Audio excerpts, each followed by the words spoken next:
Perempuan diletakkan Nabi pada tempatnya. Perempuan diciptakan Allah dari tulang rusuk sebelah kiri, min dila, wa khalaqa minha zawjaha, dijadikan istrinya di tulang rusuk, min dila, tulang rusuk. Secara filosofi Allah ingin beritahu pada kita, istri itu adalah dari tulang rusuk, pendampingmu, letakkan di sampingmu. Jangan letakkan dia di atas kepala kau puja-puja, karena dia tidak diciptakan dari rambut. Tapi jangan kau jadikan dia keset kakimu, karena dia tidak terbuat dari kulit kakimu, dia terbuat dari tulang rusuk. Maka jadikan dia pendampingmu, berbagi bahagia, berbagi duka, berbagi kesenangan, berbagi kepahitan hidup dalam satu perahu menuju Allah Subhanahu wa ta'ala. Ini kadang-kadang ada laki-laki ini yang sama perempuan tuh nunduk banget gitu, sampai istrinya pakai baju pink, dia pink.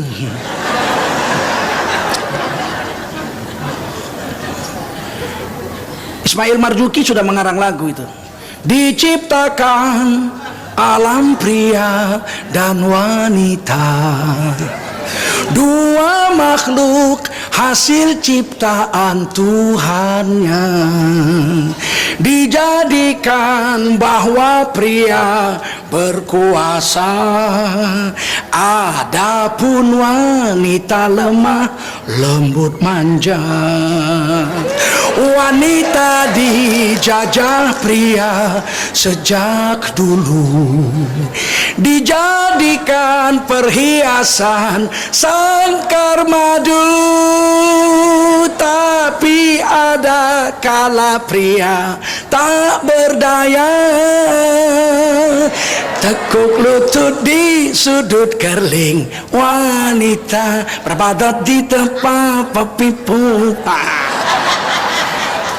Ustadz pandai juga nyanyi.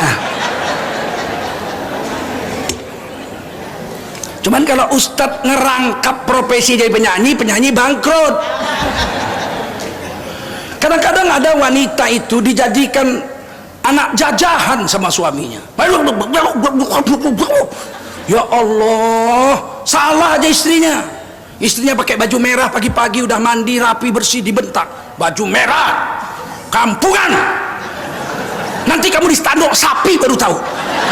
Di manalah ada sapi di Menteng? Coba.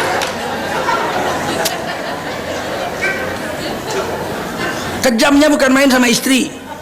Begitu keluar rumah, lewat di depan rumahnya perempuan pakai baju merah, marah? Enggak, dia lihat, jeng manis sekali, pakai baju merah, pendukung moncong putih ya. Tadi istrinya dibentak, bener nggak? Giliran istri orang, Ada laki-laki begitu. Jangan begitu. Istrimu itu pendampingmu dari tulang rusuk. Tapi ada pula perempuan itu dominan, lakinya takut kali sama istrinya, padahal lakinya itu polisi. Kalau udah pakaian dinas, pakai semprit, pakai semua, pakai handi toki, sepatu bot, di pinggir jalan berdiri, ngeri orang nengoknya. STNK, gemeter kita, kumisnya berdiri gitu. Begitu sampai rumah dia ditanya istrinya, mana duit? Turun kumisnya, tinggi.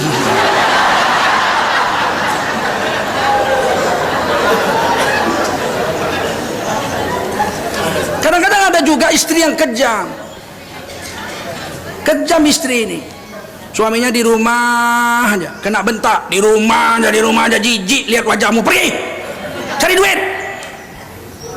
Susah di rumah kena bentak, pergi keluar 3 hari baru pulang, 3 hari nggak pulang-pulang, mati sekalian. Ampun, jadi suami ini kerja, dia bawa pulang duit, ada duit, dapat duit, kasih 50.000. Berapa ini? 50.000. Mana cukup makan? Kata anggota PDIP bisa 3 hari makan 50.000. Saya bingung juga, 50.000 3 hari. Saya itu yang belanja saya. Sejak kecil ibu saya pun nyuruh saya belanja. Sudah kawin istri saya pun saya yang belanja. Saya begitu dengar 50.000 3 hari, saya belanja Malik Saring dekat rumah saya itu. Itu mangganya bagus tuh, saya minta 2 kilo, harum manis, 2 kilo. Belum belanja yang lain nih, baru mangga. Berapa? 50.000. Iya. Saya tengokin, saya lihatin. 3 hari makan ini. Cukup sih makan mangga 3 hari 2 kilo cukup, tapi mencret. Gila ini orang. Istri itu kadang-kadang kejam begitu. Di Sukabumi ada seorang penjual es krim. 2 drum itu, 2 tong es krimnya dipikul dengan bahunya, dipukul itu loncengnya, tung tung tung tung tung, es krim tung tung tung. Dari jam 8 pagi hujan gerimis sampai jam 5 sore hujan. Di Sukabumi dingin begitu. Pulanglah dia ke rumah basah-basah, lesu dia. Ditengok istrinya, duit mana? Duit. Kata suaminya, nggak ada duit. Main judi lo? Bukan. Ini hari hujan, Neng. Jeng, hujan. Dari jam 8 pagi sampai jam 5 hujan. Nggak laku es krim, goblok. Udah tahu musim hujan jual es krim, jatuh lakinya langsung stroke. Kejam sekali sama suami. Terlalu kejam kadang-kadang istrinya sama suami. Senyum kenapa sih? Kok sedih sih, Mas? Iya, nggak ada duit. Udahlah, nggak usah sedih, Mas. Aku sedih kok. Sedih no totolan rene ngopo-opo ya. Udah, Mas, nggak usah sedih. Senyum yang manis menyambut suami pulang kerja itu ibadah setahun di sisi Allah Subhanahu wa taala. Pahalanya ibadah sunat setahun. Dipegangnya tangan suaminya, ayo masuk, Mas, kasih air putih. Aku susah. Malam ini kita makan apa? Tenang, Mas, makan es krim. Kan enak begitu. Kata suaminya, tapi hari hujan dingin, bagaimana makan es krim? Tenang, saya panaskan sebentar. Kalau Rasulullah memberikan contoh begini, kenapa kita nggak bisa? Kita kan harus niru, betul nggak? Nabi datang, ditanya sama Nabi Siti Aisyah radhiyallahu anha, ada makanan wahai istriku Humairah. Dia panggil Nabi, panggil Aisyah bukan Aisyah, Humairah, wahai si pipi merah. Tanya, ada makanan? Kata Siti Aisyah ibunda kita, nggak ada makanan ya Rasul. Kamu nggak masak? Masak, tapi rotinya angus. Roti angus. Kata Nabi, tadi masaknya dijemur apa dibakar? Dibakar ya Rasul. Biasalah kalau dibakar sekali-sekali angus, biasa. Bawa sini rotinya, dimakan sama Rasulullah. Bagaimana ya Rasul? Enak juga sekali-sekali makan roti angus. Ada pahit-pahitnya. Alangkah indahnya perilaku Rasul itu. Satu hari datang lagi, tak berapa lama ke rumah ibunda Aisyah. Ada makanan, diam Siti Aisyah. Ada makanan wahai Aisyah, ya Humairah. Ada ya Rasul. Tapi kenapa? Tadi waktu masak sayur, mau nuangkan cuka, lepas botolnya. Terus sayurnya, cukanya sebotol. Rasulullah bilang, bawa sini, sayurnya bawa sini. Rasul ambil roti, makan pakai cuka. Kata Rasul, bagaimana ya Rasul rasanya? Enak juga, sekali-sekali makan roti pakai cuka. Ditiru sama orang Palembang. Empek-empek. Oh, begitu akhlak Rasul. Kita bisa nggak? Harus bisa belajar, mesti bisa. Mesti, karena Rasulullah itu uswatun hasanah, contoh untukmu, untuk kamu tiru, dan contoh itu pasti sempurna. Paham ya? Saya teringat Gus Dur. Saya ini orang yang paling suka makan enak. Tidak banyak saya makan, tapi mesti enak, dan tidak mesti mahal. Ibu saya itu masak pandai sekali, apa aja dimasaknya enak. pakai kakinya jadi gini-giniin enak. Iya, ibu saya tuh kalau masak melelet makannya, bener. Dan dia suka memasak pakai kelapa, tukang parutnya saya. 2 keping tuh jadi 2 biji dibelah 2, 4, itu saya ngukur. Nggak saya kasih ibu, saya ngukur. Sejak SD kelas 1 saya ngukur. Cepat sekali saya ngukur dan tidak ditekan, diputar aja, lembut. Kata ibu saya, pandai kau ngukur nak, lembut. Saya aja yang ngukur. Saya kukur sampai ibu saya wafat, saya kukur. Nggak saya kasih ibu saya. Nimba air saya timba. Laki-laki 1 saya waktu itu. Tiba-tiba saya kawin, istri saya orang Sunda. Sunda kan biasanya kasih sambal lepas di kebun aja. Ampunlah, tiap hari lalap aja. Lalap aja, daun pepaya, Istri saya tuh cantik, lembut, baik, insinyur teknik kimia. Sayanglah saya, maka saya kawin. Tapi kalau lalap terus,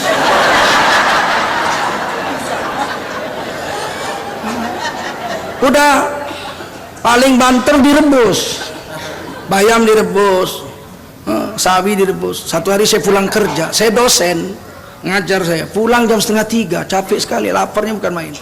Saya bilang, makan sebentar ya bang, dimasak dulu sayurnya. Udah segini marah saya, 2:30 baru masak sayur, 1/2 jam baru masak, orang pakai kompor sumbu. Begitu terletak makanan dari jam 3 itu, saya makan. Saya lihat gitu, yang dimasaknya cuma rebus sawi hijau. Saya bilang, ini makanan kambing. Langsung nangis istri saya. Memang iya kok. Entah doa apalah dia tahajud malam. Seminggu kemudian saya pulang lagi jam 2:30. Dimasakkannya sawi hijau lagi. Saya makan, habis 1 piring. Saya bilang, lezat sekali sawi ini. Lagi-lagi masih ada sedikit lagi bang. Dia kalau mau masak, kalau mau makan baru dimasaknya. Nggak pernah masakan itu dimasak pagi makan sore. Istri saya nggak mau itu. Mau makan baru dimasak. Dia insinyur teknik kimia. Dia tahu kalau ini lama jadi racun ini, kalau bayam lama jadi racun ini. Dia tahu. Jadi saya makan, tambah lagi makan. Ya Allah enaknya. Besok sayur ini lagi. Dilihatin wajah saya. Bukannya ini makanan kambing mas, katanya. Demi Allah tidak, saya bilang tidak, saya minta maaf kemarin. Ini enak sekali nih, enak. Entah di ludahinya nggak tahu lah. Enak. Tapi saya masih sering komplain makanan itu. Saya makan 3 aja, nasi, sayur, ikan. Tapi kalau tidak keasinan atau saya marah. Satu hari saya duduk di VIP room airport Pekanbaru, saya tamu gubernur. Mau terbang, saya nunggu terbang, ada TV One dihidupkan. Acaranya kalau nggak salah tokoh kita, Gus Dur, yang diwawancarai istrinya, almarhum Gus Dur sudah wafat. Saya dengar, apa sih kelebihan Gus Dur? Karena yang paling dekat dengan beliau kan istrinya. Kalau istri udah bilang suaminya hebat, soheh itu. Yang bilang Rasul, khairukum li ahlihi. Laki-laki terbaik adalah laki-laki yang paling baik terhadap istrinya. Wa ana khairukum li ahli, dari kamu semua aku yang paling baik terhadap istriku. Jadi kalau istri sudah bilang suamiku itu, itu soheh itu. Walaupun istri kita kasih emas, kalungnya 1/2 kilo sampai lidahnya keluar itu. Dia belanja ke mall, kawan-kawannya jumpa, jeng, kurasa di dunia ini yang paling bahagia engkau lah jeng. Suamimu ganteng, kaya raya, rumahmu di Menteng, perhiasanmu sampai melet, ya kan? Hebat dah, kaulah yang paling kaya, yang paling bahagia. Tasnya kulit rusa, sepatunya kulit buaya. Ya Allah, tiba-tiba perempuan ini apa? Cukuplah aku yang merasakan penderitaan ini. Udah, suaminya pasti dibilang orang sontoloyo, anak gondruwo. Ini tergantung istri, betul nggak? Betul. Apa kata istri Gus Dur waktu ditanya? Saya betul-betul berkesan bagi saya. Perlu bapak tahu, ibu-ibu tahu. Apa sih kelebihan Gus Dur? Kata wartawan itu, menurut ibu yang paling istimewa. Apa kata Ibu Sinta? Seumur perkawinan kami, Gus Dur itu tidak pernah komplain soal makan. Apa saja yang saya masak dan saya hidangkan, beliau makan dengan lahap dan tidak pernah komplain. Nampaklah Gus Dur duduk di atas tempat tidur kecil, pakai celana sedengkul, pakai kaos, dikasih nasi putih, ada ayam pahanya aja sama sendok, nggak pakai kecap, nggak pakai sambal, nggak pakai sayur. Dimakan nasi putihnya masuk mulut, ayamnya digraut. Dimakan nasi putih, graut. Saya langsung nangis ya Allah, kalau aku banting itu. Paling tidak ada kecap dong, betul nggak? Atau ada sambal dong, kan gitu kan? Saya keluar, saya nggak tahan, saya ambil telepon, saya telepon istri saya. Assalamualaikum yang, saya panggil istri saya sayang, baru tahu. Assalamualaikum yang, waalaikumsalam. Abang di mana? Abang udah di airport, abang mau pulang ini, nunggu pesawat aja. Sudah di airport abang. Oh iya bang, sehat-sehat, baik-baik ya bang. Dia abang minta maaf selama perkawinan, sering marah-marah soal makan, sambil nangis saya. Dia bilang, abang sehat bang? Sehat, ya Allah. Bang, abang sehat-sehat. Abang selamat ya bang, jangan jatuh nih kamu terus. Dikirainnya saya buang tabiat mau mati. Pulang saya bilang, begitu sampai istri saya, kenapa sih bang? Saya bilang, saya minta maaf dulu, saya minta maaf. Saya malu saya baru dengar Ibu Cynthia Nuriyah mengatakan, Gus Dur itu seumur hidup perkawinan nggak pernah komplain soal makan. Apa aja diberi dia makan. Gus Dur, masa saya lebih miskin dari Gus Dur? Saya peluk dia. Saya minta maaf, lain kali aku nggak komplain dulu. Aku makan aja lah, enak nggak enak.